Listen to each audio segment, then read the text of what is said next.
Bismillahirrahmanirrahim. Assalamualaikum warahmatullahi wabarakatuh. Waalaikumsalam warahmatullahi wabarakatuh. Nah, hari ini kegiatan kita yaitu materi ekonomi tentang sistem upah dan pengangguran. Nah, sebelum kegiatan pembelajaran kita mulai, marilah kita berdoa terlebih dahulu supaya kegiatan pembelajaran pada pagi hari ini berjalan dengan lancar. Silakan Mas Adimas untuk memimpin doa. Semoga kegiatan pembelajaran pada pagi hari ini berjalan dengan lancar. Amin. Selamat pagi anak-anakku. Semua hari Alhamdulillah. yang sudah masuk ada 15 siswa. Berarti masih kurang 1 siswa. Siapa yang nggak masuk hari ini ya? Siapa?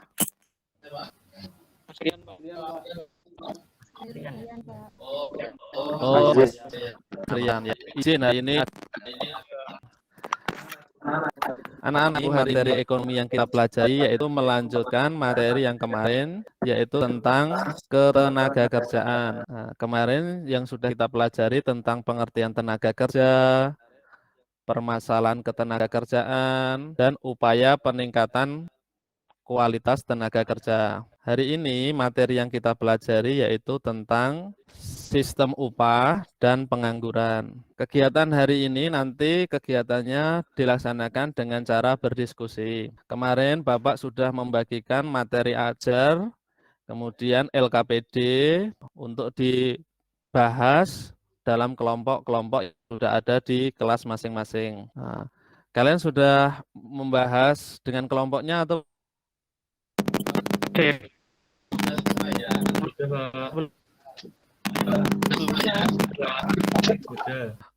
kayaknya nggak pada fokus hari ini.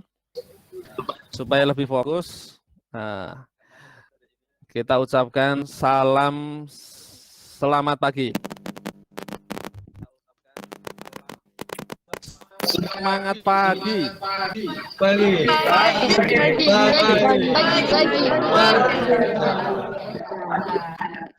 Sistem upah yang kedua yaitu tentang pengangguran dan cara mengatasi pengangguran.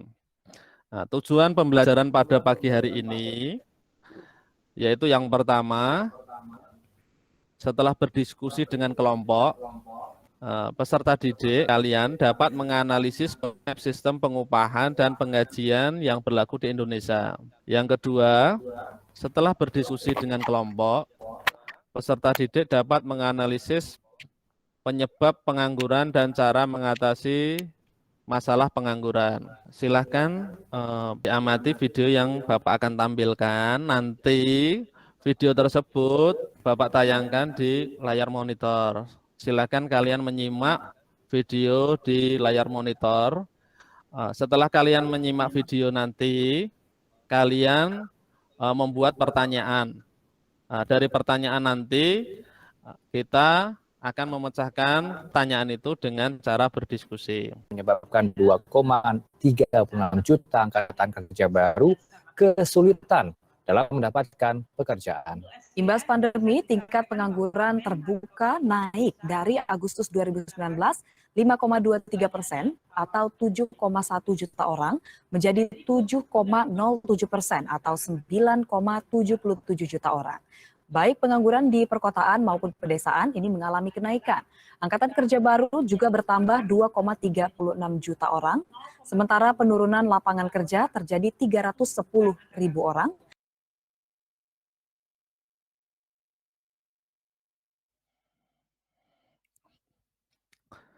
Nah, tadi sudah bisa melihat videonya, anak-anak? Sudah, Pak. Sudah, Pak. Ya. Sudah, Pak. Dari menyimak video dan artikel tadi, nah, kalian buat pertanyaan. Dari menyimak video dan artikel tadi, tolong buat pertanyaan tentang permasalahan yang ada di video tadi. Permasalahannya tentang apa tadi kalau kaitannya dengan video? Di unmute. Dari menyimak video tadi, Mbak Putri, silahkan membuat pertanyaan. Pertanyaan yang pertama, silahkan Mbak Putri. Bismillahirrahmanirrahim. Assalamualaikum warahmatullahi wabarakatuh. Waalaikumsalam warahmatullahi wabarakatuh. Pertanyaan pertama, di usia berapa orang dapat bekerja? Di usia berapa orang bekerja? Pertanyaan kedua silakan Mbak Kamila.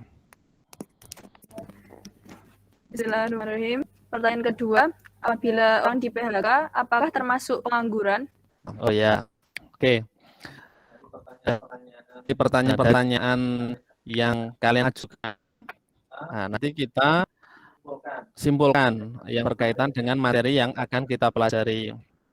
Yang pertama tadi berkaitan dengan apa perbedaan penggajian dari pegawai kelurahan dengan pegawai pabrik yang ada di desa. Kan tadi mengamati yang ada di desa kan. Yang ketiga tentang pertanyaan bagaimana solusi mengatasi pengangguran karena penyebabnya terdampak COVID-19.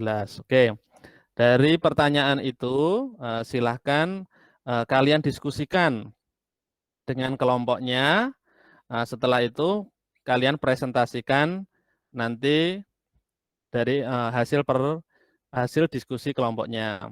Silahkan bergabung dengan kelompoknya masing-masing. Kelompok 1, kelompok 2, kelompok 3. Nah, silahkan dibuka di chat, di situ sudah ada. Kemarin Bapak sudah membagikan materi ajar, kemudian LKPD. Oke, yang kedua, kalau dari saya mengenai cara-cara mengatasi pengangguran struktural, yaitu dengan pengadaan pendidikan dan pelatihan, memindahkan tenaga kerja ke tempat yang membutuhkan, meningkatkan mobilitas tenaga kerja, dan mendirikan industri padat karya. Nah, mungkin dari Mbak Sari ada tambahan. Halo, kelompok pertama. Ini ada Mbak Anis, Mbak Kamila. Halo Mbak Anis. Ya, halo Pak. Ini kelompok 1 sudah berdiskusi sampai apa ya ini? Kelompok 1 berdiskusi sampai pada cara-cara mengatasi pengangguran struktural, Pak. Oh ya, kok kameranya mati ya Mbak ya? Nggak kelihatan. Ya, ya. Sampai apa Mbak? Kelompok 1 Mbak Anis. Sampai pada cara-cara mengatasi pengangguran struktural. Oh, cara-cara mengatasi pengangguran struktural. Oh, ya, apa caranya Mbak? Yaitu dengan pengadaan pendidikan dan pelatihan, memindahkan tenaga kerja ke tempat yang membutuhkan, meningkatkan mobilitas tenaga kerja, dan mendirikan industri padat karya. Oh ya, bagus. Tepat sekali. Bisa dilanjutkan diskusinya. Silakan Mbak Anissa, Mbak Anis dengan kelompoknya. Baik, Pak. Oke. Baiklah anak-anakku. Sudah masuk ke kelas besar semua ini? Nah. Sudah, Pak. Sudah, Pak. Oh ya, baiklah. Nah, sekarang setelah kita mengamati, kemudian membuat pertanyaan tentang permasalahan yang ada di video tadi dan artikel, kalian sudah berdiskusi dengan kelompoknya masing-masing, kemudian mencari referensi-referensi di materi ajar. Setelah berdiskusi, tahap selanjutnya yaitu tahap presentasi, yaitu silahkan dari kelompok 1, 2, 3 silahkan melaksanakan presentasi. Orang yang dari video tadi pertanyaannya apakah orang yang di PHK itu termasuk pengangguran yang bagaimana? Ya, silahkan kelompok 2 untuk mempresentasikan hasil diskusinya. Silahkan perwakilan kelompok 2. Bismillahirrahmanirrahim. Assalamualaikum warahmatullahi wabarakatuh. Waalaikumsalam warahmatullahi wabarakatuh.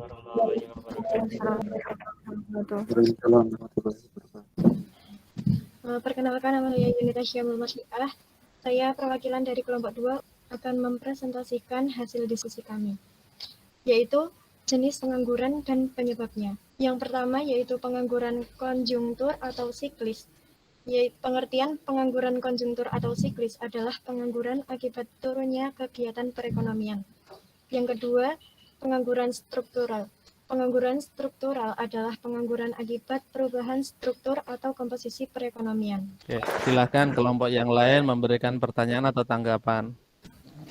Silakan Mbak Hafidatul Jannah. Pertanyaan dari saya, apa itu pengangguran siklis? Pengangguran siklis yaitu pengangguran akibat turunnya kegiatan perekonomian.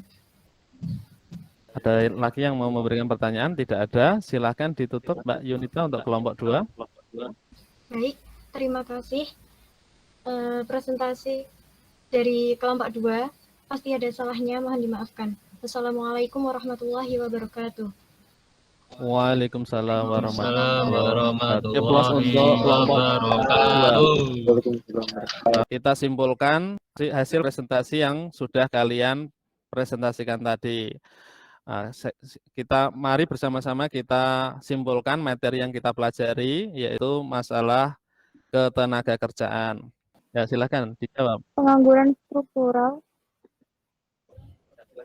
adalah pengangguran akibat perubahan struktur atau komposisi perekonomian. Ya, tepat sekali.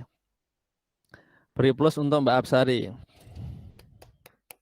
Cara-cara mengatasi pengangguran siklis adalah antara lain peningkatan daya beli masyarakat, misalnya pemerintahan membuka proyek yang bersifat umum seperti membangun jembatan, irigasi. Selain itu memperluas pasar barang dan jasa. Siklis tadi salah satunya yaitu mengadakan pelatihan-pelatihan. Di wilayah kita yaitu wilayah Sragen, banyak lulusan dari SMA itu banyak yang menganggur. Padahal di wilayah Sragen itu memiliki industri batik khas Sragen. Nah, dari pemerintah itu melakukan salah satunya kegiatan pelatihan, tarikan budaya yang ada di wilayah kita. Nah, kegiatan pelatihan untuk meningkatkan kemampuan pembatik di wilayah Sragen itu termasuk mengatasi pengangguran yang mana? Pengangguran siklis, Pak. Iya, tepat sekali. Pengangguran siklis, yaitu pemerintah mengadakan pelatihan-pelatihan untuk meningkatkan kemampuan dari tenaga kerja yang ada di wilayahnya. Apakah sudah paham semua anak-anakku? Alhamdulillah, sudah Pak. Sudah paham ya? Nah, sekarang kegiatannya yaitu melaksanakan tes formatif. Silahkan dibuka HP-nya masing-masing. Kalian kerjakan tes formatif yang ada di link di Google Form. Di situ sudah ada linknya. Saya beri waktu 10 menit untuk mengerjakan tes tersebut. Oke, sudah selesai semua. Saya cek dulu ya hasilnya. Oke, Mbak Laila Intan nilainya 90. Karena kalian sudah mengerjakan semua, kemudian nilainya sudah di atas KKM, maka nanti silahkan kalian pelajari materi pengayaan di materi ajar. Materi tentang pengayaan, yaitu tentang indikator ketenagakerjaan. Silahkan nanti kalian pelajari untuk menambah kemampuan kalian dalam materi ketenagakerjaan. Kemudian dari materi ini ada kaitannya dengan ayat-ayat di dalam Al-Quran. Dalam surat At-Taubah ayat 105 yang berbunyi Bismillahirrahmanirrahim, dan katakanlah, bekerjalah kamu, maka Allah dan Rasulnya serta orang-orang mukmin akan melihat pekerjaanmu itu, dan kamu akan dikembalikan kepada Allah yang mengetahui akan yang gaib dan yang nyata. Lalu diberitakannya kepada kamu apa yang telah kamu kerjakan. Apabila kamu menjadi pejabat untuk mengatasi pengangguran siklis. Saya akan membuka proyek-proyek umum seperti membangun berbagai macam infrastruktur seperti jembatan, irigasi, serta memperluas pasar barang dan jasa di masyarakat. Ya, tepat sekali solusinya. Dari materi ini sudah kita sampaikan, kita rencanakan materi berikutnya yang kita pelajari nantinya yaitu tentang materi inflasi yang kita akan pelajari di pertemuan yang akan datang. Supaya pembelajaran tidak jenuh, maka kita laksanakan ice breaking terlebih dahulu. Silakan. Ya, silakan Mas Ais. Terlatih. Ya, tepat sekali terlatih. Lanjut. Mas Yusuf. Baiklah anak-anakku, materi sudah kita sampaikan semua, sudah kita pelajari. Hari ini bagaimana pembelajaran pada pagi hari ini, menyenangkan atau tidak? Sangat menyenangkan, Pak. Sangat menyenangkan. Marilah kegiatan pembelajaran pada pagi hari ini dengan bacaan hamdalah bersama. Alhamdulillah.